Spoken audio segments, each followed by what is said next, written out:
আমি ডক্টর আনন্দিতা দাস। আমি কলকাতা রিজিওনাল সেন্টারের তরফ থেকে সকল ছাত্রছাত্রী বৃন্দকে স্বাগত জানাই। আজকে আমি BEVAE 181 তার ব্লক 3 এর ইউনিট 8 and 9টা আজকে আমি আলোচনা করব।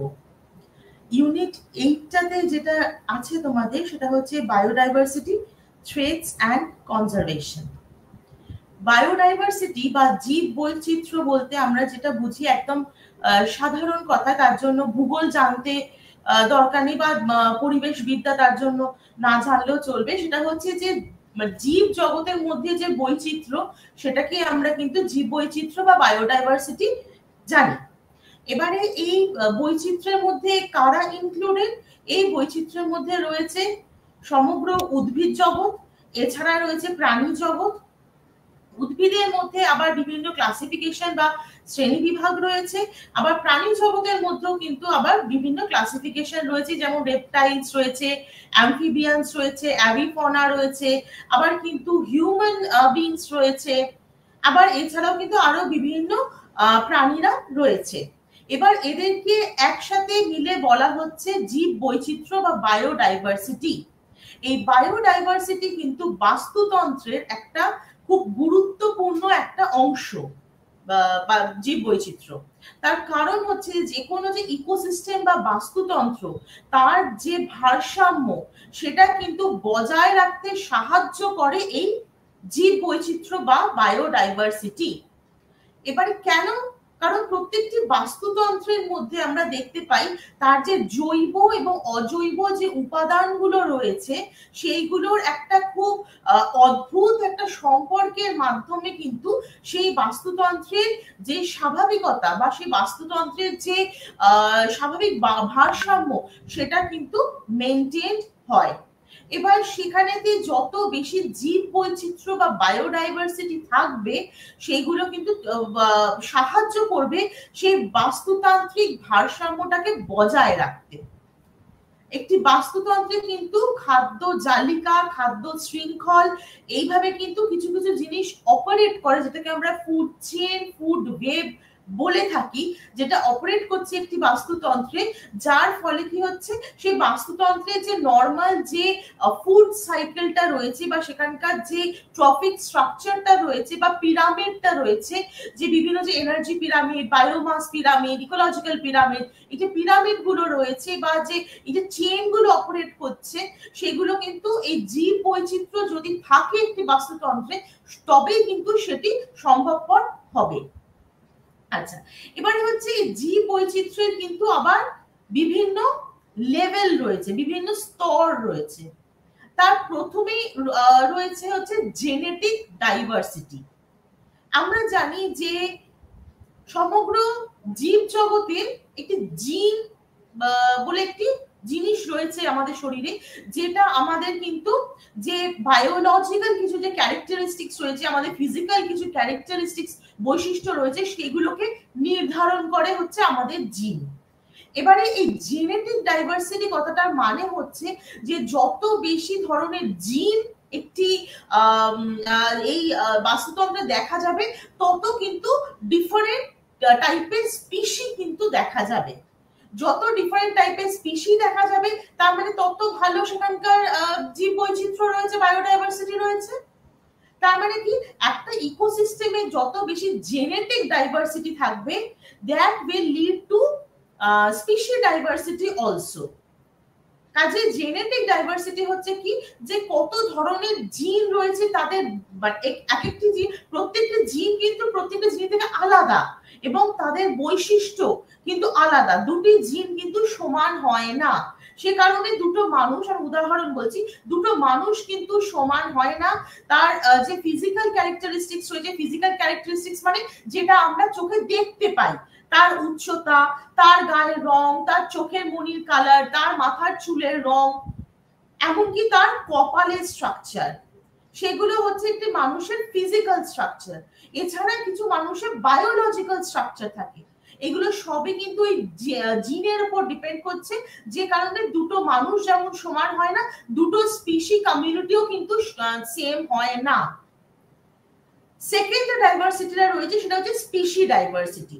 আমরা জানি এই আমাদের বায়োটিক ওয়ার্ল্ডে বা বায়োস্ফিয়ারে কিন্তু স্পিসি ডাইভার্সিটি রয়েছে। যত বেশি স্পিসি ডাইভার্সিটি থাকবে, কমিউনিটি ডাইভার্সিটি থাকবে, তত কিন্তু সেখানকার জীব বৈচিত্র্যটা তত বেশি রিচ হবে বা তত বেশি ওটা ডেভেলপড হবে। যত স্পিসি ডাইভার্সিটি থাকবে তার মানে হচ্ছে যে খাদ্য এবং খাদকের সম্পর্ক সেটা ততই ভালো হবে। আমি একটা উদাহরণ দিয়ে বলি।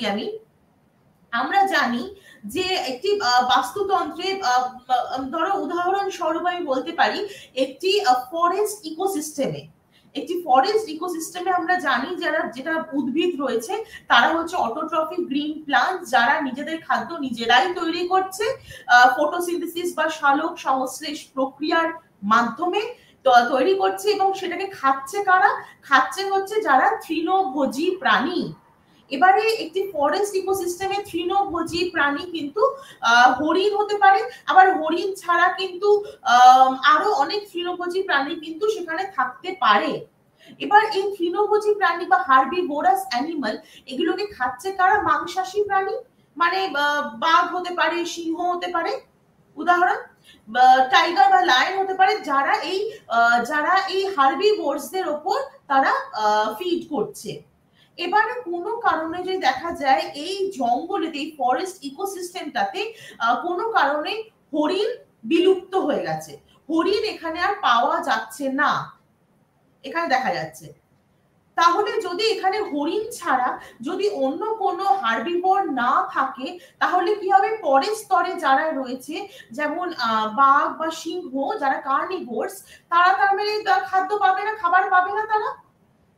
কিন্তু এই ইকোসিস্টেমে যদি হরিণ ছাড়া আরো অন্য টাইপের যদি স্পিসিরা থাকে, যারা হার্বিভোরাস, যারা তৃণভোজী প্রাণী যদি থাকে, তাহলে কি হবে? যে বাঘ বা সিংহকে কিন্তু মানে খাবারের সন্ধানে এই জঙ্গলের বাইরে কিন্তু বেরোনোর কোনো প্রয়োজনই থাকবে না, তারা জঙ্গলের মধ্যে কিন্তু তাদের খাদ্য তারা পেয়ে যাবে।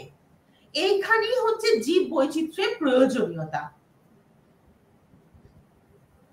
কাজে স্পিসি ডাইভার্সিটি যত বেশি থাকবে, যত বেশি ডিফারেন্ট নাম্বার অফ কমিউনিটিস থাকবে স্পিসির মধ্যে, তত ভালো সেখানকার বায়োডাইভার্সিটি হবে। আর থার্ড যে টাইপের বায়োডাইভার্সিটি, থার্ড যে লেভেল রয়েছে biodiversity, that is ecosystem diversity বলে, বা এটাকে ইকোলজিক্যাল ডাইভার্সিটিও বলা হয়। ইকোলজিক্যাল ডাইভার্সিটি মানে কি? যে আমাদের এই পৃথিবীতে কত ধরনের বাস্তুতন্ত্র রয়েছে।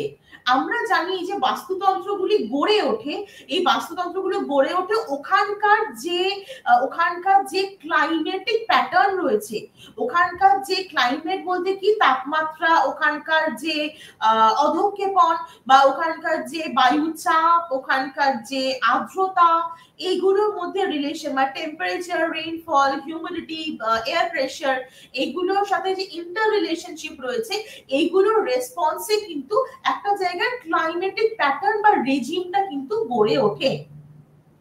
এবারে যেমন আমরা নিরক্ষীয় অঞ্চলেতে আমরা ইকুয়েটোরিয়াল এভারগ্রিন ফরেস্ট বা ইকুয়েটোরিয়াল রেইন ফরেস্ট আমরা দেখতে পাই, চিরহরিৎ যে অরণ্য নিরক্ষীয় অঞ্চলে দেখা যায়, যার কিছু স্পেসিফিক বৈশিষ্ট্য রয়েছে।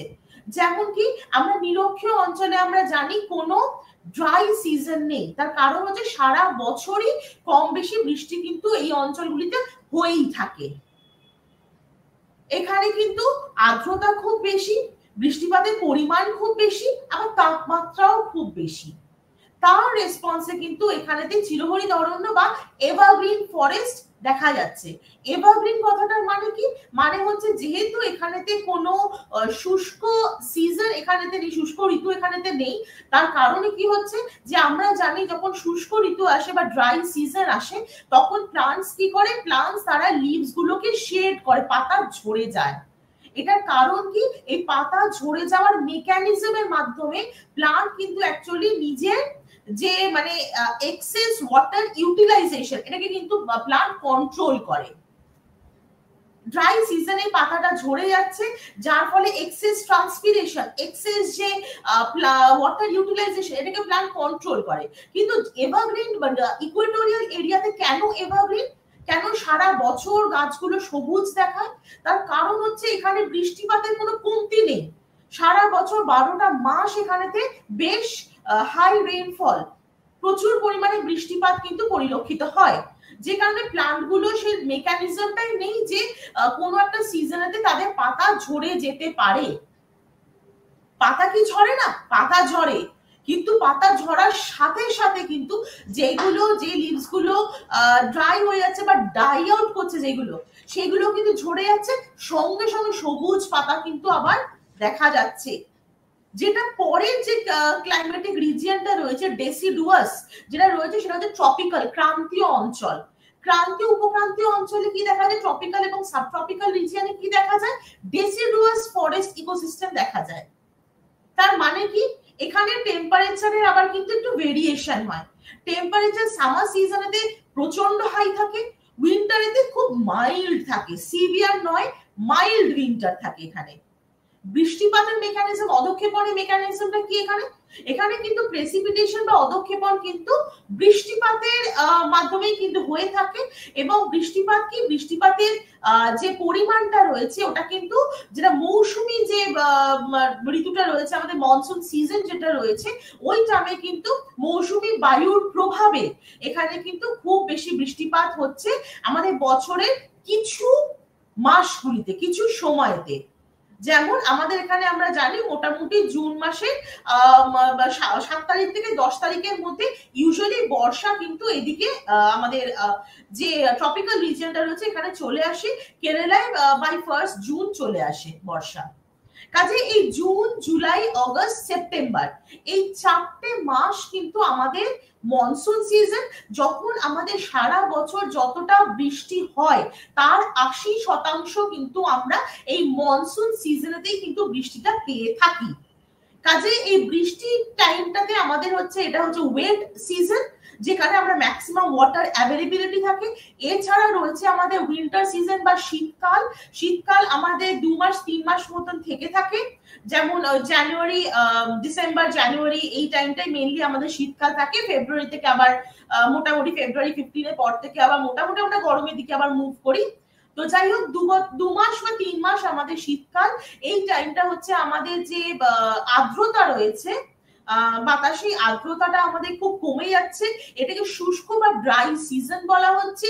টেম্পারেচার অনেকটাই কমে যাচ্ছে গ্রীষ্মকাল বা মনসুন সিজনের কম্প্যারিজনেতে। এটা তাপমাত্রা কমছে, আর্দ্রতা কমছে, এবং তার সাথে কি হচ্ছে, অনেক শুষ্কতা দেখা দিচ্ছে। এবং এই সময়তে বৃষ্টিপাত কিছুটা জানুয়ারি মাসে হতে পারে, কিন্তু সেটা মেইনলি কিছু ওয়েস্টার্নলি বা যে ওয়েস্টার্ন যে ডিস্টারবেন্সেস, এই ওয়েস্টার্ন ডিস্টারবেন্সেস এর জন্য কিছু টাইম আমরা জানুয়ারি মাসের প্রথম দিকে কিছুটা বৃষ্টিপাত আমরা পেতে পারি। আর এছাড়া যে আমাদের গ্রীষ্মকাল রয়েছে, যেটা আমাদের ডমিনেন্ট সিজন, এই গ্রীষ্মকালের টাইমে টেম্পারেচার বা তাপমাত্রা আমরা দেখি খুব বেশি থাকে। আর তারপরে কি হয়, তাপমাত্রা আবার বৃষ্টি, আমরা বৃষ্টিপাত এই সময় আমরা গ্রীষ্মকালে কিভাবে পাই, সেটা হচ্ছে কিছু আমাদের যে নর্থওয়েস্টার্স বা কিছু যে আমাদের কাল বৈশাখী যেটাকে বলা হয়, এর থ্রু দিয়ে আমরা পেয়ে থাকি। যেটা মেইনলি আমাদের চৈত্র মাস অনওয়ার্ডস আমরা কিছু কিছু এরকম নর্থওয়েস্টার বা কাল বৈশাখী আমরা পাই। এগুলো হচ্ছে সাডেন থান্ডারস্টর্মস। এইগুলো কিছু কিছু যে আঞ্চলিক যে ওয়েদার ডিস্টারবেন্সেস তার জন্য হতে পারে। যেমন দেখা যায় যে যখন কাল বৈশাখী হচ্ছে, কাল বৈশাখীর যে খুব বড় এরিয়াল এক্সটেনশন হয় তা কিন্তু নয়। কাল বৈশাখী যখন হচ্ছে তখন কিন্তু যেখানেতে একটা লো প্রেসার কন্ডিশন যে এরিয়ার উপর ফর্মেশন হচ্ছে, সেখানে তাৎক্ষণিক বৃষ্টিপাত দেখা যাচ্ছে। সেটা হচ্ছে অন্য একটা জায়গায় হয়তো কাল বৈশাখী একসাথে নাও হতে পারে সেটা, কিন্তু মনসুন রেইনফলের ক্ষেত্রে কিন্তু সেটা নয়। মনসুন রেইনফল যেটা ওয়ান আফটার অ্যানাদার ডিপ্রেশন ফর্মেশনের জন্য হচ্ছে, কারণ কি হচ্ছে, প্রচুর পরিমাণে আর্দ্র মৌসুমী বায়ু প্রচুর পরিমাণে ল্যান্ড মাসে ঢুকে আসছে ওয়াটার মাস থেকে, এবং তার সাথে ঢুকছে কি নর্দার্ন লিমিট অফ মনসুন বা মনসুন ট্রাফ যেটা, সেটাও কিন্তু ঢুকে আসছে। যার ফলে আর কি হচ্ছে, প্রচুর পরিমাণে বৃষ্টিপাত হচ্ছে অনেকটা বড় অঞ্চল জুড়ে। কাজে এটা হচ্ছে আমাদের যেটা ক্রান্তীয় উপক্রান্তীয় অঞ্চলে সেইভাবে কিন্তু ডেসিডুয়াস ইকোসিস্টেম বা ডেসিডুয়াস বায়োম সেটা কিন্তু গড়ে উঠেছে। তারপরে যদি আমরা চলে যাই মধ্য অক্ষাংশীয় অঞ্চল, যেখানেতে যে হচ্ছে টেম্পারেট বা বায়োম যে গড়ে উঠেছে, টেম্পারেট বায়োম বা নাতিশীতোষ্ণ অঞ্চল বা মধ্য অক্ষাংশীয় অঞ্চল কি, এখানেতে কিন্তু সামার সিজন শর্ট লিভড, অনেক কম সামার সিজনটার ডিউরেশনটা অনেক কম। এখানে কিন্তু অধঃক্ষেপণ, কিছুটা বৃষ্টিপাতের পরিমাণে, কিছুটা কিন্তু তুষারপাতের মধ্যে দিয়ে কিন্তু অধঃক্ষেপণ হয়ে থাকে। এছাড়া কি এদের উইন্টারটা কিন্তু কম্পারেটিভলি অনেকটা বেশি স্প্যান ধরে হয়। এইখানেতে আমাদের কি দেখা যায়, আমাদের তাইগা বায়োমটা দেখা যায়। মধ্য অক্ষাংশীয় অঞ্চল থেকে আমাদের যে পোলার রিজিয়ন রয়েছে তার মধ্যে কিন্তু এই তৈগা বায়োম যেটাকে বলে বা তাইগা ইকোসিস্টেম যেটাকে বলে, এটা তাইগা বায়োম, সেটা কিন্তু এখানেতে দেখা যায়।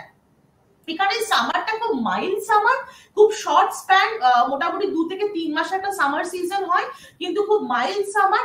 এছাড়া হচ্ছে বৃষ্টিপাত, এখানে কিছুটা বৃষ্টিপাতের মাধ্যমে অধঃক্ষেপণ হয়ে থাকে, কিছুটা তুষারপাতের মাধ্যমে হয়ে থাকে এখানেতে। আর উইন্টারটা এখানে হচ্ছে অলমোস্ট 9 মান্থসের উইন্টার এখানেতে। 9 মান্থসের উইন্টার হচ্ছে, এবং উইন্টার কিন্তু কোয়াইট সিভিয়ার উইন্টার এখানেতে, মাইল্ড টু সিভিয়ার উইন্টার। এরপরে যদি যে বায়োমের দিকে আমরা চলে যাব, দ্যাট ইজ অ্যালপাইন বায়োম যেটা রয়েছে, যেটা পোলের সাথে কোইনসাইড করছে। বা যদি আমরা এটা পাহাড়ের দিক থেকে যদি দেখি, আমরা পাহাড়ের দিক থেকে দেখবো যেগুলো একদম পাহাড়ের উপরের দিকে যে বায়োম গুলো দেখা যায় অ্যালপাইন বায়োম, সেখানে কিন্তু সামার প্রায় নেই বললেই চলে, উইন্টারটাই প্রায় 11-12 মাস ধরে রয়েছে। এবং যেটা সয়েলের কন্ডিশন রয়েছে, সয়েল হচ্ছে পার্মাফ্রস্ট কন্ডিশন, মানে সয়েল কিন্তু বরফ জমে থাকে, সেখানে অধঃক্ষেপণ বা প্রেসিপিটেশনটা পুরোটাই তুষারপাতের মাধ্যমে হয়ে থাকে, কোনো বৃষ্টিপাত কিন্তু হয় না ওখানে। আচ্ছা, কাজে এই ক্লাইমেটিক প্যাটার্নের থ্রু দিয়ে কিন্তু গড়ে উঠেছে বিভিন্ন যে ইকোসিস্টেম গুলো আমাদের অল ওভার দি ওয়ার্ল্ড, এটাকে আমরা বলছি ইকোসিস্টেম ডাইভার্সিটি বা ইকোলজিক্যাল ডাইভার্সিটি। এবারে এই জীব বৈচিত্র্যকে মানুষ কিন্তু নিজেদের ক্রিয়াকলাপের দ্বারা কিন্তু এই বায়োডাইভার্সিটিকে কিন্তু মানুষ ডিস্ট্রয় করছে। কিন্তু বায়োডাইভার্সিটি লসের আবার কিছু ন্যাচারাল ফ্যাক্টরসও আছে। কাজে পরে যে টপিকটা আমি যাচ্ছি সেটা হচ্ছে বায়োডাইভার্সিটি লসের কজেস গুলো কি, কারণগুলো কি। তার প্রথম কারণ যেটা খুব কম, সেটা হচ্ছে ন্যাচারাল ফ্যাক্টরস। এটা যে ক্ষয়ক্ষতির পরিমাণ খুবই কম, এটা খুব বেশি দেখাও যায় না। ন্যাচারাল ফ্যাক্টরস এর মধ্যে প্রথম হচ্ছে ফরেস্ট ফায়ার। অনেক সময় যদি আমরা দেখি যে জঙ্গলগুলোতে বা যে বনাঞ্চলগুলোতে এখানে যে আগুন দেখা যায়, এটা দেখা যায় কিভাবে, সেটা হচ্ছে যে অনেক সময় আমরা দেখি যে শুষ্ক সিজন, ড্রাই সিজন, উইন্টার সিজনেতে যখন ভীষণ ড্রাই হয়ে যায় অ্যাটমসফিয়ার, আর্দ্রতা কমে যায়, তখন আমরা অনেক সময় দেখি কি এই অঞ্চলগুলোতে অনেক সময় পাতায় পাতায় কিন্তু ফ্রিকশনের ফলে অনেক সময় কিন্তু ফায়ার জেনারেট করতে পারে। বা সামার সিজনেতেও হয়, সামার সিজনে এক্সেস হিটের জন্য, এবং যখন হিউমিডিটি কম থাকছে, এক্সেস হিট থাকছে, তখনও কিন্তু পাতায় পাতায় কিন্তু ফ্রিকশনের ফলে অনেক সময় ফায়ার হতে পারে। সেই ফায়ারটা একটা বিভৎস একটা আকার ধারণ করতে পারে, যেটাকে আমরা ফরেস্ট ফায়ার বলে থাকি। সেই ফরেস্ট ফায়ারের ফলে কিন্তু সে পুরো যে ফরেস্টটা রয়েছে সেটাই কিন্তু একেবারে ভস্মীভূত হয়ে যেতে পারে। এটা হচ্ছে ফরেস্ট ফায়ার, এটা হচ্ছে একটা ন্যাচারাল রিজন।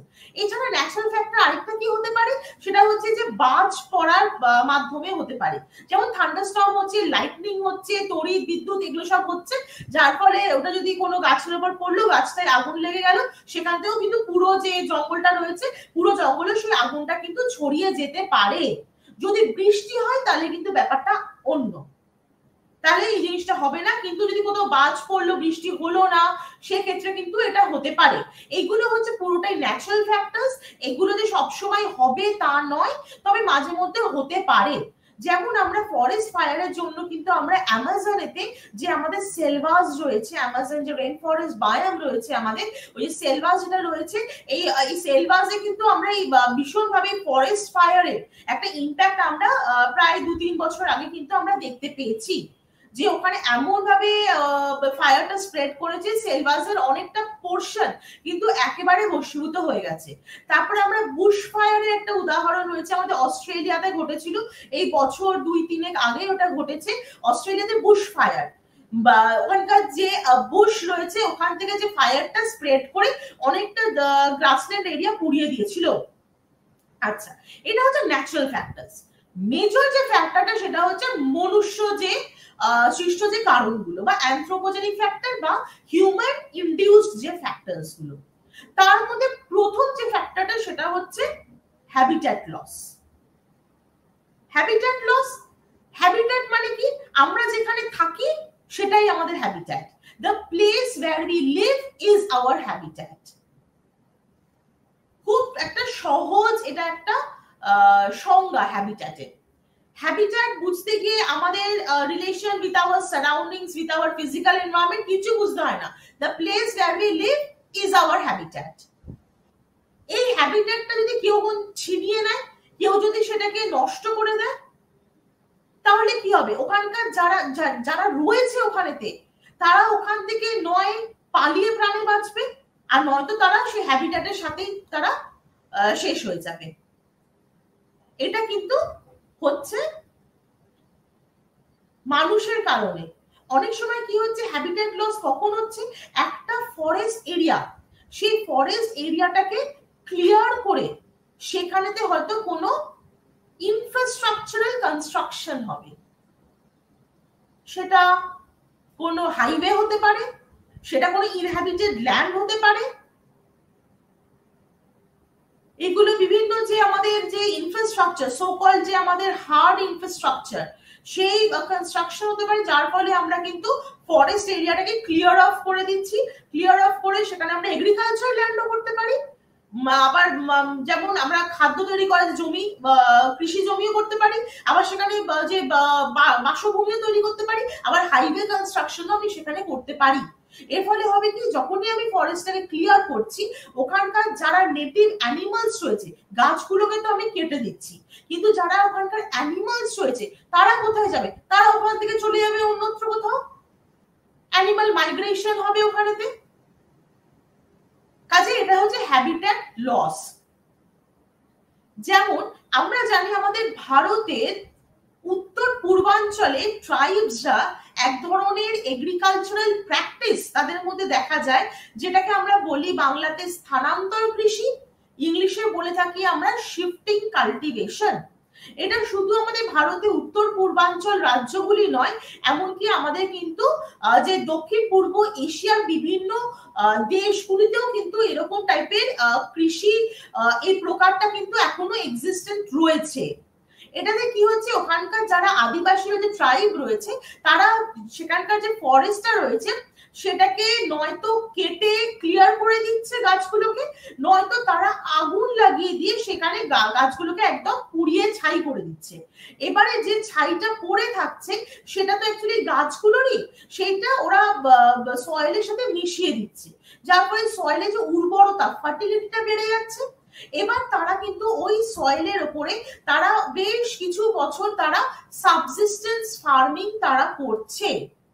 এবার এই সাবসিস্টেন্স ফার্মিং এর ফলে তারা বেশ কিছু বছর সেখানে ফার্মিং করছে, করতে করতে তারা কিন্তু কোনো ধরনের সেই জমিতে কোনো ফার্টিলাইজার অ্যাপ্লাই করা, কোনো সায়েন্টিফিক ইকুইপমেন্ট অ্যাপ্লাই করা তারা করছে না। একদম সাবসিস্টেন্স রুডিমেন্টারি লেভেলে তারা কিন্তু ফার্মিং করছে, এবং তারা কোনো ধরনের ক্রপ রোটেশন বা শস্যাবর্তন তারা করছে না। আস্তে আস্তে দেখা যাচ্ছে কি, যে সেই জমি তার উর্বরতাটা কমে যাচ্ছে, কারণ রিপিটেড কাল্টিভেশনের ফলে উইদাউট অ্যাপ্লিকেশন অফ ফার্টিলাইজার ওটা আস্তে আস্তে ফার্টিলিটি ইজ গেটিং রিডিউসড। যে ফার্টিলিটি বা উর্বরতাটা কমে যাচ্ছে, তারা ওই জমিটাকে ওইভাবেই ফেলে রেখে তারা আবার অন্যত্র শিফট করে যাচ্ছে। That is why it is called shifting cultivation or স্থানান্তর কৃষি। এবার এই যে জমিটা এখানে পড়ে রইলো, এই জমিটার কাজটা কি? এটা তো না উর্বর, না এটা কোনো আর কোনো এগ্রিকালচার করা যাবে না, এটা কারো কোনো কাজে লাগবে। এই জমিটা ওইভাবেই ওখানে পড়ে রইল একটা ব্যারেন গ্রাউন্ড হিসেবে, এবং এর উপরে আসবে কি, সেটা হচ্ছে সয়েল ইরোশন, মৃত্তিকা ক্ষয় চলে আসবে। কাজে এগুলো হচ্ছে হ্যাবিট্যাট লস। ওখানে জঙ্গল কাটলো, পরিষ্কার করে দিল, এটা হ্যাবিট্যাট লস। আবার এগ্রিকালচার এমনি ল্যান্ডের জন্য হলো, সেটেলমেন্টের জন্য হতে পারে, হাইওয়ে কনস্ট্রাকশনের জন্য হতে পারে, ড্যামস এন্ড রিজার্ভয়ার্স এর জন্য হতে পারে, এগুলো কনস্ট্রাকশনের জন্য, মাল্টিপারপাস রিভার ভ্যালি প্রজেক্ট এগুলোর জন্য হতে পারে হ্যাবিট্যাট লস। সেকেন্ড যে পয়েন্টটা রয়েছে সেটা হচ্ছে হ্যাবিট্যাট ফ্র্যাগমেন্টেশন।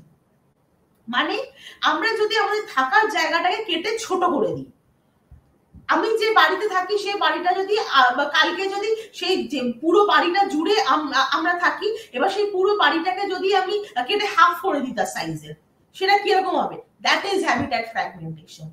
এই জিনিসটাই একদম কিন্তু মানুষ করে থাকে, ফরেস্টের ক্ষেত্রেও মানুষ একই জিনিস করে থাকে। কি হচ্ছে? সেটা হচ্ছে একটা জঙ্গল, জঙ্গলটাকে কেটে তার মাঝখানে রেলওয়ে ট্র্যাক কনস্ট্রাকশন হচ্ছে, একটা জঙ্গল তার মাঝখান থেকে কেটে হাইওয়ে কনস্ট্রাকশন হচ্ছে। এরকম বহু উদাহরণ আমাদের বাঁকুড়ার দিকে রয়েছে, আমাদের উত্তরবঙ্গের দিকে, নর্থ বেঙ্গলের দিকে রয়েছে, যেখানে আমরা দেখতে পাই কি এলিফ্যান্ট করিডোরস, হাতির চলার রাস্তা। এই এলিফ্যান্ট করিডোর আমাদের প্রচুর বাঁকুড়ার দিকে, দলনা পাহাড়ের দিকে রয়েছে, আবার আমাদের নর্থ বেঙ্গলের দিকে রয়েছে। এবারে এই যে মাঝখান দিয়ে যে রেলওয়ে ট্র্যাকটা হচ্ছে, যেখানে ট্রেন দৌড়াচ্ছে, এবারে যখনই ট্রেন দৌড়াচ্ছে একটা হাতির পাল যাচ্ছে, এলিফ্যান্টসরা কি বুঝতে পারে যে আমার যে তার পেছন দিয়ে ট্রেন আসছে? তারা বুঝতে পারছে না, তারা কিন্তু ট্রেনে কাটা পড়ছে, যার ফলে হচ্ছে কি প্রচুর পরিমাণে কিন্তু এলিফ্যান্ট যে এলিফ্যান্ট মানে এই অ্যাক্সিডেন্টকে ফেস করছে। এলিফ্যান্ট করিডোরস, এরকম বহু এক্সাম্পল আমাদের রয়েছে। আমাদের ইভেন আমাদের সাউথ ইন্ডিয়াতে, কেরালা দিকেও রয়েছে আমাদের এরকম। কাজে এটা হচ্ছে হ্যাবিট্যাট ফ্র্যাগমেন্টেশন। তাদের যে ন্যাচারাল হ্যাবিট্যাটটা, সেই হ্যাবিট্যাটটাকে তারা কিন্তু কেটে ছোট করে দিচ্ছে। কেন? কারণ সেখান থেকে আসছে হচ্ছে আমাদের পরিকাঠামো রয়েছে, আমাদের রেলওয়ে ট্র্যাক হচ্ছে, হাইওয়ে হচ্ছে, এই জন্য। থার্ড কি? থার্ড যে কারণটা সেটা হচ্ছে introduction of exotic species.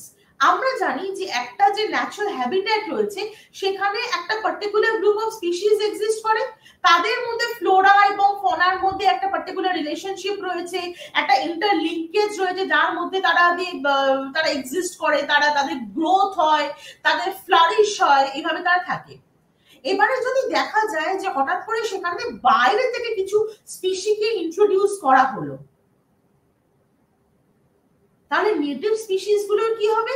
Native species গুলো তখনই কি হবে যে তাদের মধ্যে কম্পিটিশন বেড়ে যাবে। কম্পিটিশন কিসের জন্য? Competition for food, competition for light, competition for space. আর চার্লস ডারউইন এসে কথায় সার্ভাইভাল অফ দ্য ফিটেস্ট, যে বেশি শক্তিশালী, যে fittest, that spicy will survive. কাজে এর ফলে দেখা যাচ্ছে যে এক্সোটিক যে স্পিসিটা, যে ওখানকার নেটিভ স্পিসি নয়, যাকে বাইরে থেকে নিয়ে এসে ওখানে ইন্ট্রোডিউস করা হয়েছে, সে হয়তো এক্সিস্ট করে যাচ্ছে, যে ওখানকার নেটিভ স্পিসি সে কিন্তু পেরিশ করে যাচ্ছে। তারপরে যে পয়েন্টটা সেটা হচ্ছে গ্লোবাল ক্লাইমেট চেঞ্জ। আমরা জানি যে আমাদের এখন বিশ্ব উষ্ণায়ন হচ্ছে, গ্লোবাল ওয়ার্মিং হচ্ছে, এর ফলে আমাদের ক্লাইমেট চেঞ্জ হচ্ছে, আমাদের টেম্পারেচার বেড়ে যাচ্ছে, ল্যান্ড মাসের আর্থ সারফেসের টেম্পারেচার বেড়ে যাচ্ছে, এর ফলে আমাদের পোলার আইস ক্যাপ যেগুলো রয়েছে ওগুলো মেল্ট করা শুরু করেছে, গ্লেশিয়াল আইস গুলো মেল্ট করা শুরু করেছে। এবারে কি হচ্ছে? এই যে ক্লাইমেট চেঞ্জটা হচ্ছে, এই ক্লাইমেট চেঞ্জের ভয়ঙ্কর প্রভাব দেখা যাচ্ছে জীব বৈচিত্র্যের ওপর। একটা উদাহরণ দিই, এই যে কোরালস, আমরা যে জানি এই কোরালস গুলোর সবচেয়ে বেশি ডিপোজিশন দেখা যায় কোথায়? আমাদের এই এশিয়ান ওয়াটার মাসে, ট্রপিক্যাল রিজিয়নে, ক্রান্তীয় অঞ্চলে যে ওয়াটার মাস রয়েছে, এখানে কোরালে কিন্তু যে ডিপোজিশন সবচেয়ে বেশি দেখা যায়। এই গ্লোবাল ওয়ার্মিং এর ফলে কি হচ্ছে? 80% কোরাল ব্লিচিং হয়ে গেছে। কোরাল ব্লিচিং মানে কি? কোরালের নিজস্ব একটা ন্যাচারাল কালার রয়েছে, সেই ন্যাচারাল কালারটা কোরাল লুজ করেছে, এটাকে বলে কোরাল ব্লিচিং। ট্রপিক্যাল অঞ্চলে কিন্তু 80% কোরালে এই পরিণতি অলরেডি হয়ে গেছে।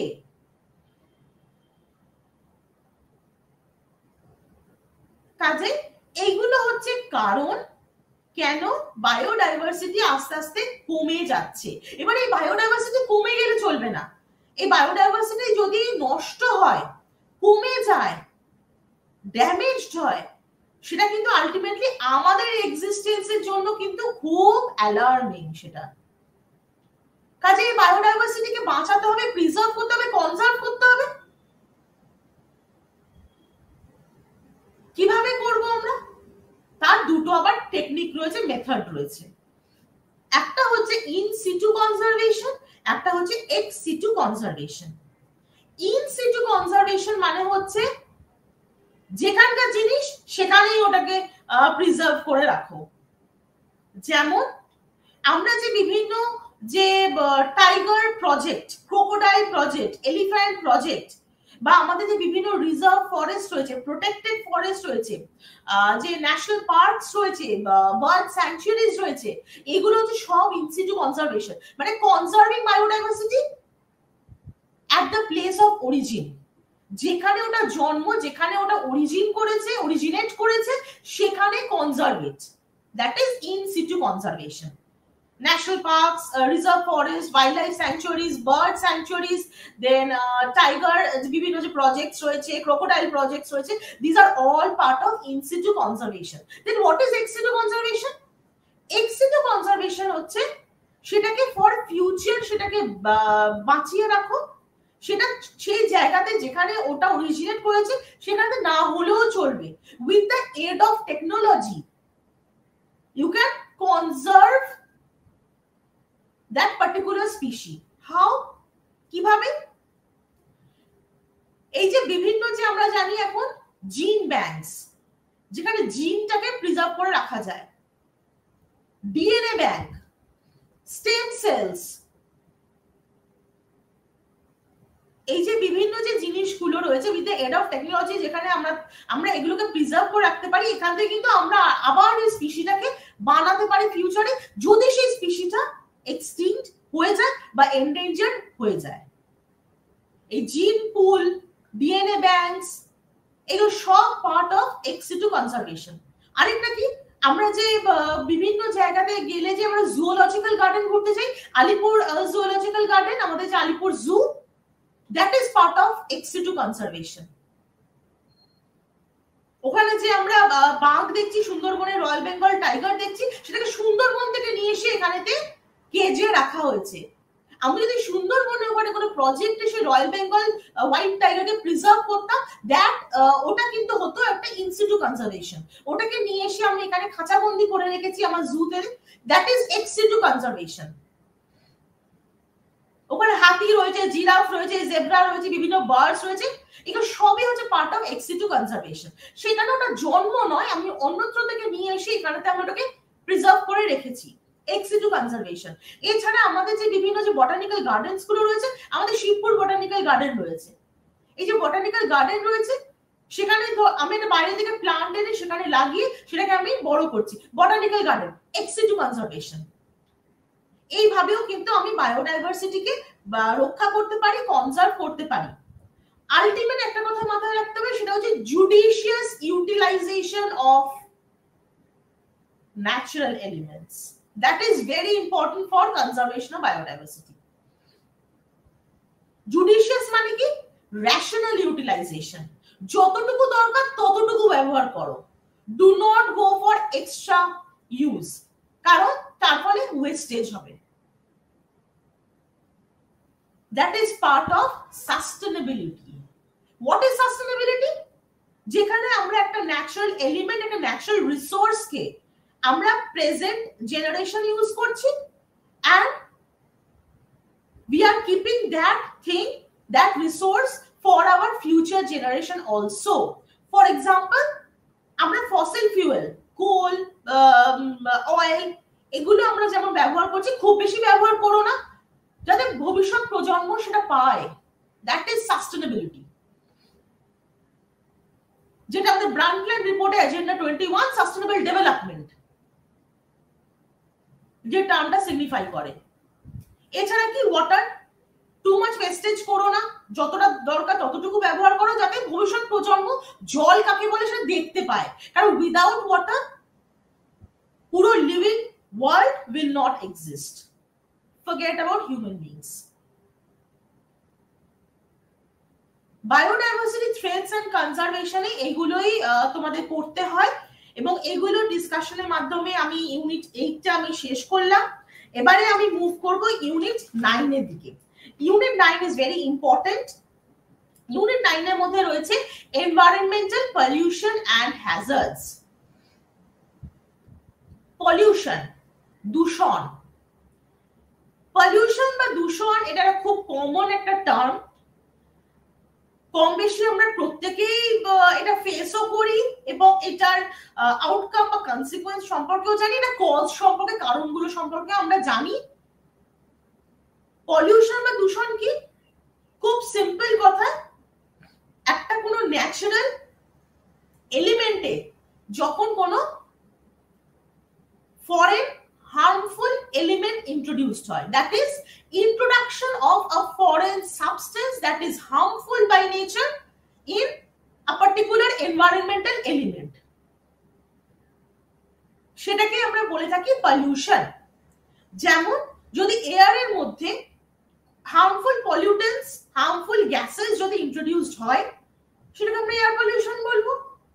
ওয়াটারের মধ্যে introduced হলে ওয়াটার বলবো, সয়েল বা ল্যান্ডের মধ্যে হলে সেটা আমি সয়েল পলিউশন বা ল্যান্ড পলিউশন বলবো। এয়ারের মধ্যে হলে ইন্ট্রোডিউসড সমগ্র জীব জগতের জন্য ভয়ঙ্কর ব্যাপার। কারণ বায়ু দূষণ শুধুমাত্র যে মানুষকে এফেক্ট করে তা কিন্তু নয়, বায়ু দূষণ ইকুয়ালি কিন্তু আদার অ্যানিমালসদেরও কিন্তু এফেক্ট করে, এমনকি উদ্ভিদকে পর্যন্ত এফেক্ট করে। কাজে এবারে পলিউশনটাকে আমি ডিটেইলসে ডিসকাস করব। এই পলিউটেন্টস, আমি যে প্রথমে যে কথাটা বললাম, pollutants, introduction of foreign substance that is harmful by nature in environmental element. এই ফরেন সাবস্টেন্সটা কি? পলিউটেন্ট, যে এনভায়রনমেন্টের সেই এলিমেন্টের কোয়ালিটিটা খারাপ করছে। এবার এই পলিউটেন্টটা কিন্তু আবার দু ধরনের হতে পারে। First, biodegradable pollutant. Biodegradable pollutant মানে কি? যেটা আস্তে আস্তে, তখনই না হোক, আস্তে আস্তে সেটা কিন্তু মিশে যাবে। যেমন আমি এক্সাম্পল বলছি, যে ধরো বাড়িতে যে বিভিন্ন যে ভেজিটেবল যে পিলস গুলো হয়, ভেজিটেবল যে স্কিনস গুলো হয়, যেগুলোকে আমরা হয়তো যে হাউসহোল্ড ওয়েস্ট হিসেবে হয়তো ছুঁড়ে বা বাইরের জমিটাতে ফেলে দিলাম। এবার সেটা সলিড ওয়েস্ট ডেফিনেটলি সেটা, কিন্তু এই যে আনাজপাতির খোসা, ফলের খোসা, এগুলো কিন্তু আমরা ফেলে তো দিলাম, ঠিক আছে, খুব খারাপ, ওটা তো আমরা কাজ করলাম ডেফিনেটলি, কিন্তু সেটা একটা সময়ের পর কিন্তু সেটা মাটির সাথেই মিশে যাবে। Biodegradable West. নন বায়োডিগ্রেডেবল কারা? প্লাস্টিক, জীবনেও মিশবে না। নন বায়োডিগ্রেডেবল কারা? সিএফসি, ক্লোরোফ্লোরোকার্বন, যেটা অ্যাটমসফিয়ারে ওজোনকে স্প্লিট আপ করে দিচ্ছে। এগুলো হচ্ছে নন বায়োডিগ্রেডেবল পলিউটেন্ট। এছাড়া পলিউটেন্টের আরেকটা শ্রেণী বিভাগ হতে পারে, that is point source pollutant and non point source pollutant. Point source pollutant কাকে বলে? পয়েন্ট সোর্স পলিউটেন্ট হচ্ছে যেখানেতে সেই পলিউটেন্টটা কোথা থেকে এসেছে সেটা সোর্সটা সম্পর্কে আমরা জানি, সেই পলিউটেন্টটা কোথা থেকে এসেছে, যেখানে তার সোর্সটা আমরা জানি না, that is non point source pollutant. একটা জায়গায় একটা পলিউটেন্ট এসছে, আমরা জানি যে এটা এখান থেকে এসছে, এখানে আমরা এটাকে এইভাবে রিসাইকেল করতে পারি বা এটাকে এইভাবে আমরা মানে এক্সট্রাক্ট করে নিতে পারি।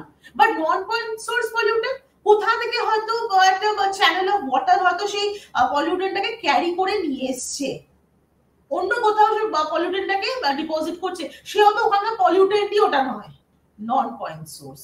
তার কোনো কেমিক্যাল নেচার আমরা জানি না, কোনো বায়োলজিক্যাল ক্যারেক্টারিস্টিক্স আমরা জানি না, সেটাকে কিভাবে ট্রিট করবো আমরা জানি না, রিসাইকেল করবো, এক্সট্রাক্ট করবো, একদম আলাদা করে নিয়ে ওটাকে ডিসপোজ অফ করে দেবো, কি করবো আমরা জানি না, নন পয়েন্ট সোর্স পলিউটেন্ট।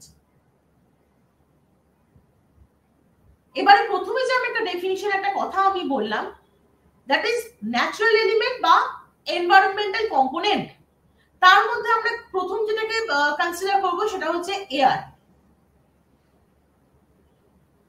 এয়ার খুব আমাদের জন্য ইম্পর্টেন্ট, কারণ ওখানে রয়েছে অক্সিজেন, অক্সিজেন আমাদের রেসপিরেশনে হেল্প করে, ওখানে রয়েছে কার্বন ডাই অক্সাইড যেটা প্লান্টের ফটোসিনথেসিস করতে বা ফুড ম্যানুফ্যাকচারিং প্রসেসে হেল্প করে। এছাড়া নাইট্রোজেন 78% অ্যাপ্রক্সিমেট বাই ভলিউম রয়েছে, যেটা একটা খুব ইম্পর্টেন্ট একটা প্রপার্টি হচ্ছে। যদি ওটা না থাকতো তাহলে অক্সিজেন আরো বেশি অ্যাক্টিভ হয়ে যেত। অক্সিজেনের খারাপ দিক কি? অক্সিজেন কম্বাসশন প্রসেসটাকে আরো ক্যাটালাইজ করতে পারে। কাজে প্রত্যেকটা গ্যাস যে অ্যাটমসফিয়ারে রয়েছে প্রত্যেকটা কিন্তু একটা ইকুয়াল ইম্পর্টেন্স রয়েছে। এবারে কি হচ্ছে, এই এয়ারের মধ্যে যখনই কিছু খারাপ গ্যাস ফরেন সাবস্টেন্স ইন্ট্রোডিউস হচ্ছে, এয়ার কোয়ালিটিটা ড্যামেজ হচ্ছে। খারাপ গ্যাস বলতে কি? Carbon monoxide, chlorofluorocarbon, sulphur dioxide, nitrogen dioxide, এটা হচ্ছে এগুলো ইন্ট্রোডিউস হচ্ছে। আবার এয়ার পলিউটেন্টস কিন্তু আবার দু ধরনের হতে পারে, একটা প্রাইমারি পলিউটেন্ট, একটা নন প্রাইমারি পলিউটেন্ট, বা যেটাকে সেকেন্ডারি পলিউটেন্টও বলা হয়। প্রাইমারি পলিউটেন্ট এবং সেকেন্ডারি পলিউটেন্ট। প্রাইমারি পলিউটেন্টের মধ্যে কি রয়েছে? কার্বন ডাই অক্সাইড যেগুলো রয়েছে অ্যাটমসফিয়ারে প্রেজেন্ট, কার্বন মনোঅক্সাইড, এগুলো সব হচ্ছে প্রাইমারি পলিউটেন্ট। সেকেন্ডারি পলিউটেন্ট কারা? কিছু গ্যাস এয়ারে গিয়ে অ্যাটমসফিয়ারিক ময়েশ্চারের সাথে রিঅ্যাক্ট করে আরেকটা নতুন কম্পাউন্ড ফর্ম করে, সেটাকে আমরা সেকেন্ডারি পলিউটেন্ট বলি। যেমন এক্সাম্পল আমি বলছি স্মগ। স্মগ মানে হচ্ছে স্মোক প্লাস ফগ, হচ্ছে স্মগ। যেমন সালফার ট্রাইঅক্সাইড SO3, যেটা অ্যাটমসফিয়ারে SO2 প্লাস অক্সিজেনের সাথে রিঅ্যাক্ট করে SO3 সালফার ট্রাইঅক্সাইডের ফর্মেশন হয়। এগুলো সব হচ্ছে সেকেন্ডারি পলিউটেন্টস। এবারে এয়ার পলিউশনে আরেকটা কি হচ্ছে, সেটা হচ্ছে গ্যাস ছাড়া আরেকটা হচ্ছে কিছু ফরেন সাবস্টেন্সও এয়ার পলিউশন করে থাকে। সাবস্টেন্স গুলো কি? এগুলোকে আমরা বলি এরোজলস। এরোজলস এর মধ্যে কারা রয়েছে? ডাস্ট পার্টিকলস, ধূলিকণা, অ্যাশ পার্টিকলস, স্মোক পার্টিকলস, এগুলো সব যে ছোট ছোট যে পার্টিকলস যেগুলোকে আমরা চোখে দেখতে পাই না, এগুলোকে আমরা এরোজলস বলছি। এই aerosols are nothing but air pollutants also, but these aerosols have importance also. কিভাবে? These aerosols or these dust particles or ash particles, they act as hygroscopic nuclei. What is hygroscopic nuclei? এই hygroscopic nuclei বা condensation nuclei এগুলোকে বলা হয়, যার উপরে condensation প্রসেসটা হয়ে ক্লাউডের ফর্মেশন হয়।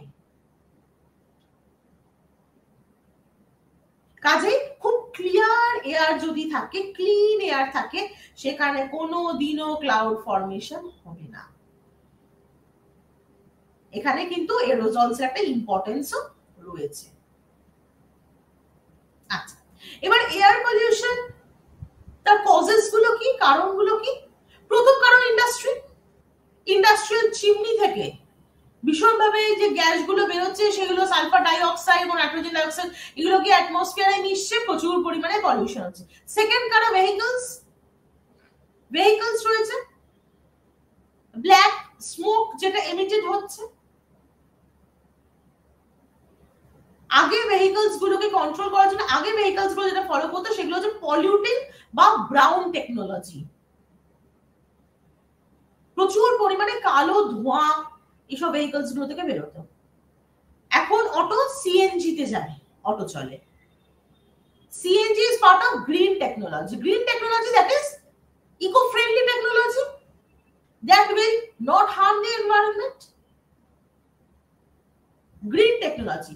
এখন যে বাসগুলো রয়েছে, বাসগুলো এখন ভারত স্টেজ 6 এ চলে গেছে, ইকো ফ্রেন্ডলি।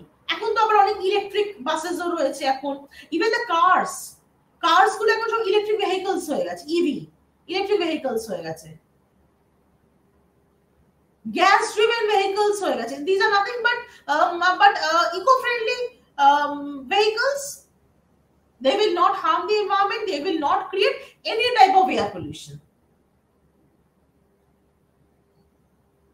যে গাড়ি থেকে যত বেশি কালো ধোঁয়া বেরোবে তত বেশি তার কার্বন কন্টেন্ট, ওই জন্য গাড়ি প্রতি বছর পলিউশন টেস্টিং করা ইজ ম্যান্ডেটরি, আদারওয়াইজ রাস্তায় পুলিশ ধরলে স্পট ফাইন হয়ে যাবে গাড়ির। ভেহিকুলার এমিশনটাকে কন্ট্রোল করার জন্য। এছাড়া কি আমরা জানি এগুলো হচ্ছে লার্জ স্কেল এয়ার পলিউশন, কিছু আবার স্মল স্কেল এয়ার পলিউশন রয়েছে, যেমন ইনডোর এয়ার পলিউশন যাকে আমরা বলে থাকি, ইনডোর এয়ার পলিউশন। রুরাল এরিয়াতে এখনো দেখা যায় কাঠ কয়লা জ্বালিয়ে রান্না হচ্ছে, প্রচুর পরিমাণে ধোঁয়া বেরোচ্ছে, যে রান্না করছে মাথা কমা সেই ধোঁয়াটাই সে ইনহেল করছে। শহরের দিকে একটু স্লাম বা শ্যান্টির দিকে একটু কাঠ জ্বালিয়ে রান্না করার সিচুয়েশন দেখা যায়, কিন্তু আদারওয়াইজ খুব বেশি দেখা যায় না, যে কারণে রুরাল এরিয়াতে স্পেসিফিক্যালি ইউজ অফ গ্যাস, উজালা যে স্কিমটা রয়েছে এগুলোর উপরে ফোকাস করা হয়েছে to prevent indoor air pollution. এবারে এয়ার পলিউশনকে কিন্তু কমব্যাট করার জন্য, প্রিভেন্ট করার জন্য বিভিন্ন সময় কেন্দ্রীয় সরকার বিভিন্ন কিন্তু পলিসি এবং প্রোগ্রাম গুলোকে আন্ডারটেক করেছিল। যেমন 1974 সালে প্রথম কিন্তু যে air prevention and control of pollution act সেটা প্রথম হলো।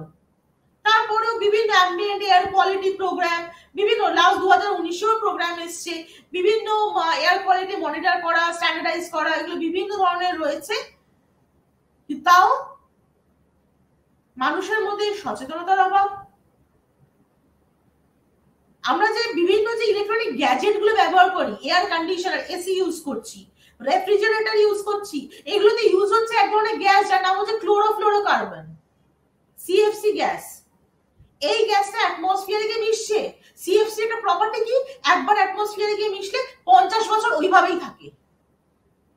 এই সিএফসি অ্যাটমসফিয়ারে গিয়ে মিশছে, অ্যাটমসফিয়ারে যে ওজোন O3 রয়েছে সেটাকে ব্রেক করছে, ভেঙে ফেলছে, ভেঙে ফেলে তৈরি করছে ক্লোরিন মনোঅক্সাইড ClO, তার সাথে অক্সিজেন মলিকিউল। ওজোন ভেঙে যাচ্ছে, আল্ট্রাভায়োলেট রেডিয়েশন, সোলার রেডিয়েশন আর্থ সারফেসের দিকে চলে আসছে, ইউভিএ ইউভিবি রে, যার ফলে কি হচ্ছে জীব জগতে একটা থ্রেট হচ্ছে, মানুষের মধ্যে ক্যান্সার, ক্যাটারাক্ট এগুলো হচ্ছে। প্লান্টে যে ক্লোরোফিল কন্টেন্ট কমে যাচ্ছে, অ্যানিমালস এবং হিউম্যান বিংস এর মধ্যে রিপ্রোডাক্টরি প্রসেসে একটা চেঞ্জ আসছে। এগুলো সব কিন্তু ওজোন ডিপ্লিশন এবং ক্লাইমেট চেঞ্জের কিন্তু একটা আউটকাম, কনসিকুয়েন্স। নেক্সট যেটা আসবো আমি, সেটা হচ্ছে জল দূষণ বা ওয়াটার পলিউশন।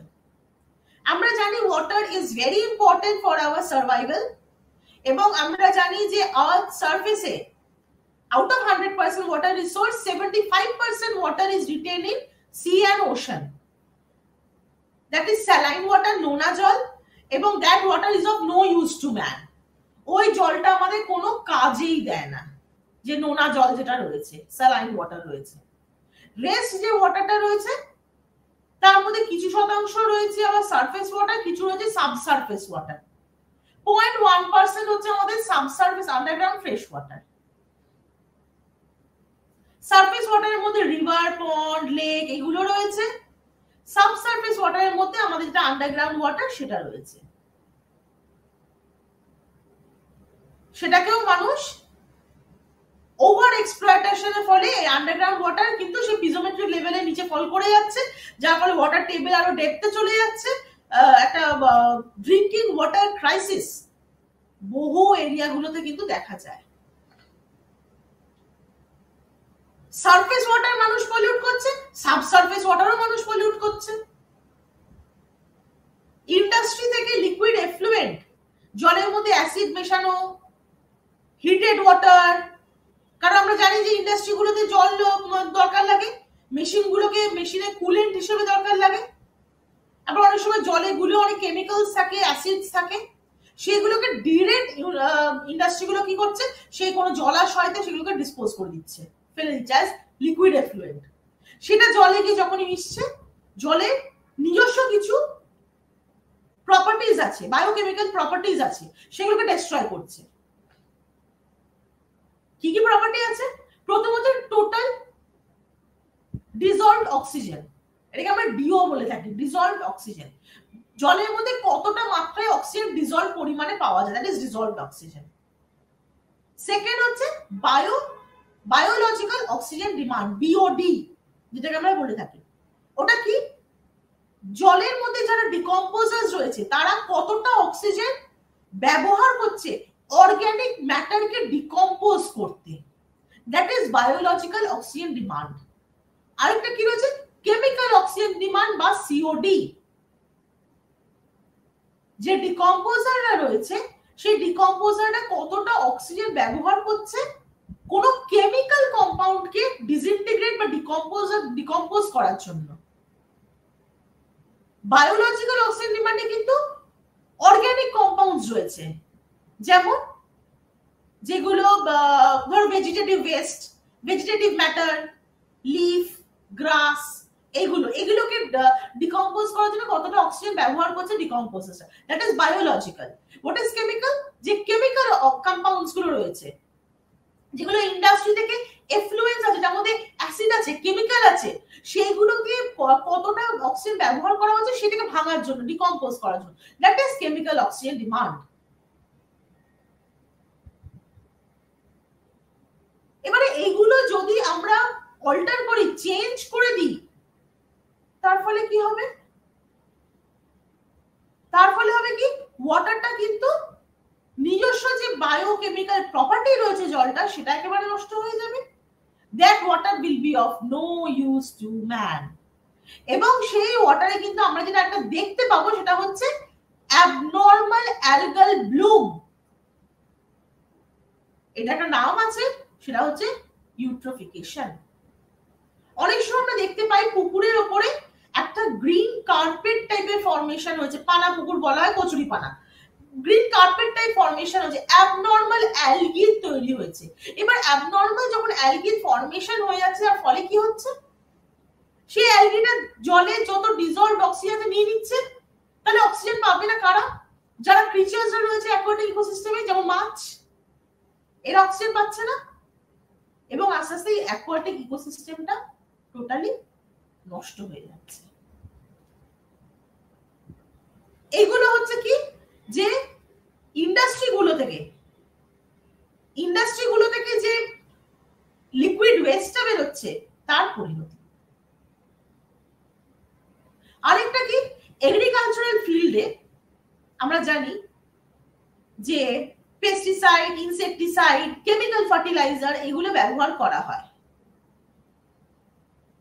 বৃষ্টি হলো, ইরিগেশন বা অ্যাপ্লাই করা হলো, এই পেস্টিসাইড, কেমিক্যাল ফার্টিলাইজার গুলো ধুয়ে গিয়ে কাছাকাছি যে পুকুর রয়েছে, জলাশয় রয়েছে, সেখান থেকে মিশে গেল।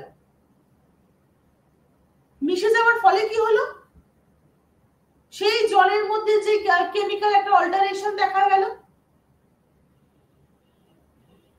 তার স্বাভাবিক যে বৈশিষ্ট্যগুলো সেগুলো নষ্ট হলো। কাজে অ্যানথ্রোপোজেনিক অ্যাক্টিভিটির জন্য ওয়াটার পলিউশন হচ্ছে এবং খুব ডেঞ্জারাস। সেম জিনিস আমরা সয়েল বা ল্যান্ডের ক্ষেত্রেও আমরা দেখতে পাই। ইন্ডাস্ট্রিয়াল ডাম্পিং হচ্ছে, মিউনিসিপাল ডাম্পিং হচ্ছে। আর আরেকটা জল দূষণের ক্ষেত্রে আরেকটা কারণ হচ্ছে যে মিউনিসিপাল সিওয়েজ ওয়াটার ডিরেক্ট গিয়ে রিভারে পড়ছে, গঙ্গাতে গিয়ে পড়ছে মিউনিসিপাল সিওয়েজ ওয়াটার। দিল্লির যত আবর্জনা সব গিয়ে যমুনাতে পড়ে, সাংঘাতিক জল দূষণ হচ্ছে।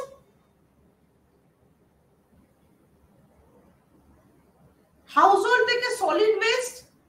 বায়োডিগ্রেডেবল সেগুলো ডাম্পিং হচ্ছে, যেগুলো নন বায়োডিগ্রেডেবল সেগুলোরও ডাম্পিং হচ্ছে মাটিতে, যেমন প্লাস্টিক ওয়েস্ট, যেমন ইলেকট্রনিক ওয়েস্ট, যেমন বায়োমেডিক্যাল ওয়েস্ট। তার মধ্যে কিছু কিছু West extremely harmful, like biomedical waste, extremely harmful, যার মধ্যে জার্মস ব্যাকটেরিয়া রয়েছে। সিরিঞ্জ হতে পারে, কটনস হতে পারে, সেগুলো একদম ওপেনলি ডিসপোজ করে দেওয়া হচ্ছে। এক জায়গা থেকে আরেক জায়গায় সেই জার্মটা স্প্রেড করতে পারে, সেই ডিজিজটা স্প্রেড করতে পারে। সলিড ওয়েস্ট পলিউশন, এবার এগুলো ডাম্পিং হয়ে যাচ্ছে, ইনডিসক্রিমিনেট ডাম্পিং হচ্ছে, কোনো সেগ্রিগেশন হচ্ছে না ওয়েস্টটার, তার আগে সেটাকে জাস্ট ফেলে দেওয়া হচ্ছে, ডাম্প করে দেওয়া হচ্ছে। তার ফলে প্রবলেমটা কি হচ্ছে, ল্যান্ডেরও নিজস্ব কিছু ফিজিক্যাল এন্ড কেমিক্যাল প্রপার্টিজ আছে, তার নিজস্ব পিএইচ আছে, যে whether that land is acidic in nature or alkaline or basic in nature, সেটা is getting altered, the physical properties are getting modified। এটা হচ্ছে ল্যান্ড পলিউশন হচ্ছে। ল্যান্ড পলিউশনের সবচেয়ে বড় আউটকাম কি, that land will lose its natural properties, number 1, number 2, that land will lose its natural fertility, উর্বরতাটা কমে যাবে, সেটাকে আর কোনো কৃষি কার্যের ক্ষেত্রে ব্যবহার করা যাবে না। উর্বরতা যদি কমে যায়,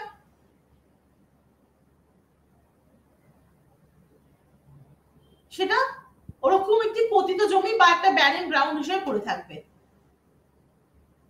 ইনডিসক্রিমিনেট ডাম্পিং এর ফলে তার যে নিজস্ব সয়েল বডি রয়েছে, সয়েল প্রোফাইল রয়েছে, সেটাও তো ডিস্ট্রয় হয়ে যাবে, মডিফাইড হয়ে যাবে।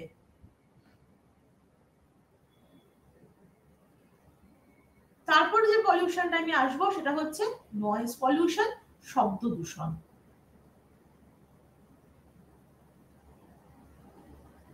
শহরাঞ্চলগুলোতে ভয়ঙ্কর শব্দ, রাস্তাঘাটে প্রচন্ড গাড়ি যাচ্ছে, তার প্রচন্ড হংকিং হচ্ছে, হাসপাতাল, স্কুল, কলেজের বাইরে নো হংকিং জোন তার বোর্ড লাগানো রয়েছে, কেউ পাত্তা দেয় না।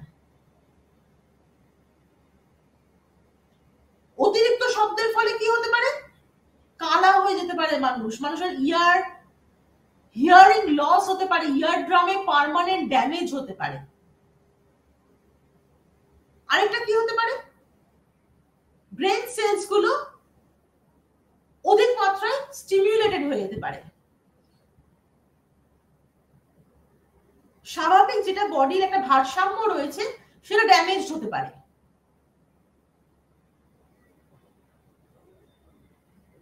অতিরিক্ত নয়েজের ফলে কিন্তু পাখিদের যে নর্মাল পাথ রয়েছে ফ্লাইং এর, সেটা ড্যামেজ হতে পারে, সেটা কিন্তু তারা ডিরেল হয়ে যেতে পারে অতিরিক্ত শব্দের জন্য।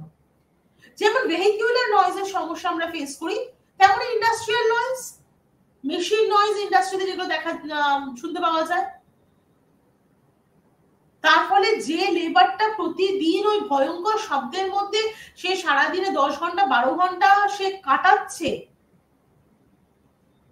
তার কিন্তু হিয়ারিং লস হওয়ার চান্স 100%।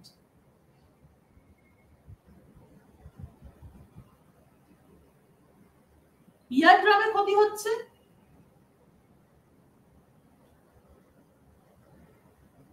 কাজে এই শব্দ দূষণকেও কিন্তু কন্ট্রোল করার জন্য বিভিন্ন সময় বিভিন্ন কিন্তু প্রোগ্রামস, পলিসিস এইগুলো কিন্তু সরকার অধিগ্রহণ করেছিল, কিন্তু মানুষের সচেতনতার অভাব, মানুষ বুঝেও বুঝতে চায় না, এমন একটা অ্যাটিটিউড মানুষের, যার ফলে এই নয়েজ পলিউশনটাকে কিন্তু কন্ট্রোল করার জন্য, নয়েজ পলিউশন অ্যাক্ট আছে আমাদের, নয়েজ পলিউশনটাকে কিন্তু কন্ট্রোল করার কিন্তু মানুষ সেভাবে কোনো স্টেপ নেয় না।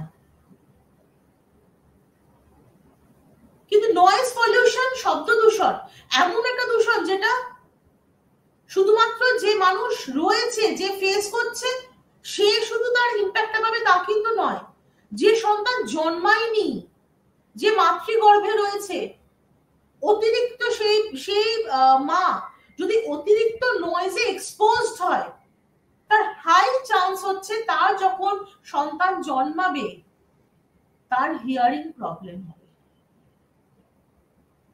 কাজে নয়েজ পলিউশনে কিন্তু ইমপ্লিকেশন এতটাই ইমপ্লিকেশন তার।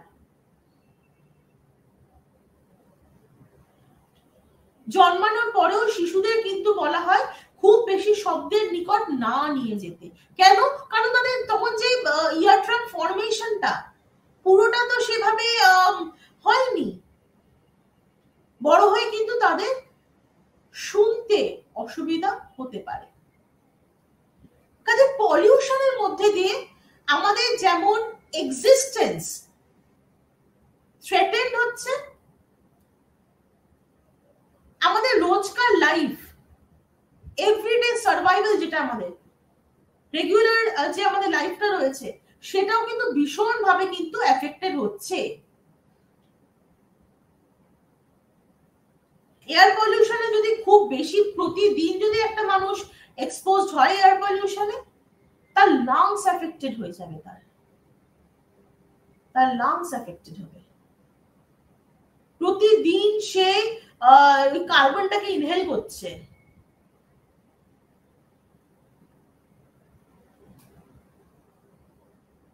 দূষিত জলে যদি বেদিং অ্যাক্টিভিটিস করা, স্নান করা হয়, তাহলে কি হবে? স্কিন ডিজিজ হবে। দূষিত জল যদি পান করা হয় তাহলে কি হবে? স্টমাক ইনফেকশন হবে, পেটের প্রবলেম হবে। কাজে এই যে এনভায়রনমেন্টাল কম্পোনেন্টস গুলো রয়েছে সেগুলোকে ভালোভাবে রাখা, তার quality monitoring important, is very important. কেন? ফর আওয়ার ওন সার্ভাইভাল, যাতে আমরা বেঁচে থাকতে পারি। তার জন্যই এনভায়রনমেন্টাল কম্পোনেন্টস গুলোকে ঠিকভাবে রাখা, তার কোয়ালিটিটা ঠিকভাবে রাখা, তার প্রপার্টিজ গুলো ঠিকভাবে রাখা আমাদের নিজেদের বেঁচে থাকার জন্য প্রয়োজন।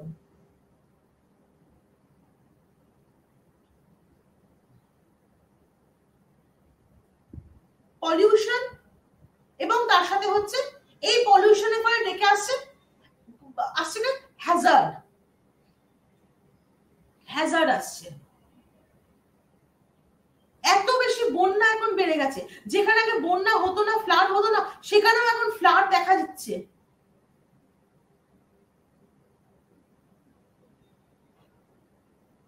ক্লাউড বার্স্ট উত্তরাখণ্ডে প্রতি বছর ক্লাউড বার্স্টিং এর পরে ভরকাবান বা ফ্লাড হচ্ছে, ফ্ল্যাশ ফ্লাডস। 2013 সালে কেদারনাথ বদ্রীনাথের যে উদাহরণ, অতিরিক্ত ওখানেতে রিসর্ট এবং হোটেল কনস্ট্রাকশনের ফলে ওখানকার যে ন্যাচারাল ইকোলজিক্যাল ব্যালেন্স যেটা ডিস্ট্রয়েড হয়েছিল, যার ফলে ওই ভয়ঙ্কর প্লাবন দেখা গেছিল, বন্যা দেখা গেছিল ওখানে। এগুলো হ্যাজার্ড ডেকে আনছে মানুষ, এবং পরিণতিটাও মানুষকেই সহ্য করতে হবে। দুর্যোগ ডেকে আনছে। কেরালায় 40টা নদী একসাথে ফ্লাড করেছিল। দেখা গেছিল কি এই নদীগুলোর যে বেডটা রয়েছে, রিভার বেডটা রয়েছে, সেখানে প্লাস্টিক জমে জমে সেই নদীটার ধারণ ক্ষমতা কমে গেছে। একটু বৃষ্টি হচ্ছে, নদী একদম ব্যাংক ফ্লাড করছে, দুটো সাইডে যে দুটো রিভার ব্যাংকস রয়েছে ওটাকে ফ্লাড করছে, বন্যা হচ্ছে। এই যে সিওয়েজ ফেলা হচ্ছে যে রিভার বেডেতে, সেই তুলনায় ড্রেজিং অ্যাক্টিভিটি করা হচ্ছে না, ডিসিল্টেশন করা হচ্ছে না।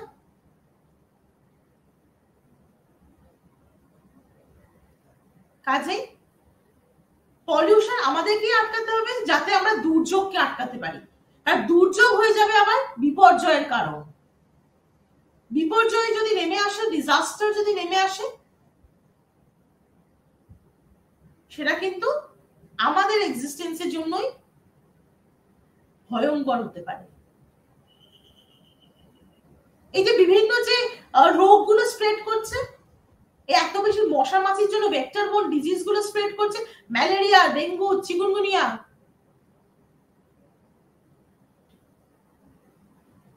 এত বেশি স্প্রেড করছে। Water diseases, diarrhoea, dysentery, cholera.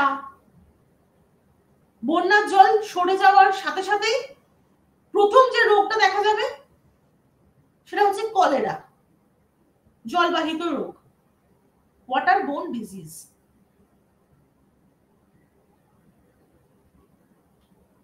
Monsoon সিজনেতে জমা জলের মধ্যে যে রোগগুলো দেখা যায়, ম্যালেরিয়া, ওই মশা জন্মায়। আবার পরিষ্কার জলে দেখা যায় ডেঙ্গু।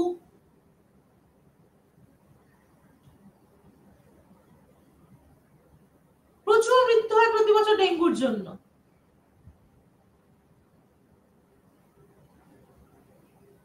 কাজেই এটা আমাদেরই দায়িত্ব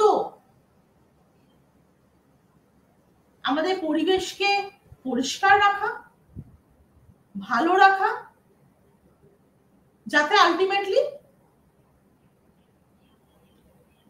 আমরা ভালো থাকতে পারি।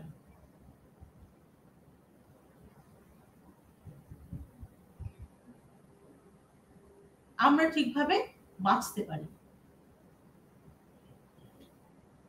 এটাই হচ্ছে এই যে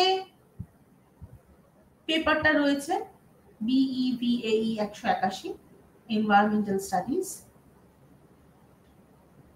সেটা তোমাদেরকে পড়ানোর প্রধান উদ্দেশ্য।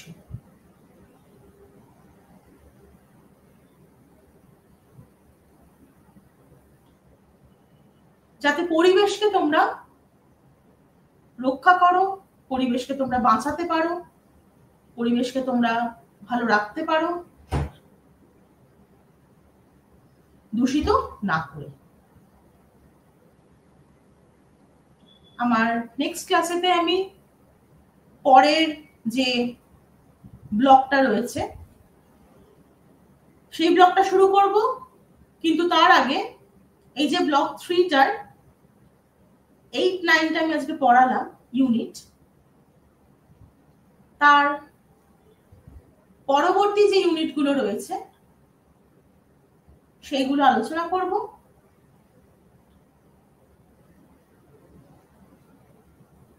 তারপরে আমি পরবর্তী ব্লকের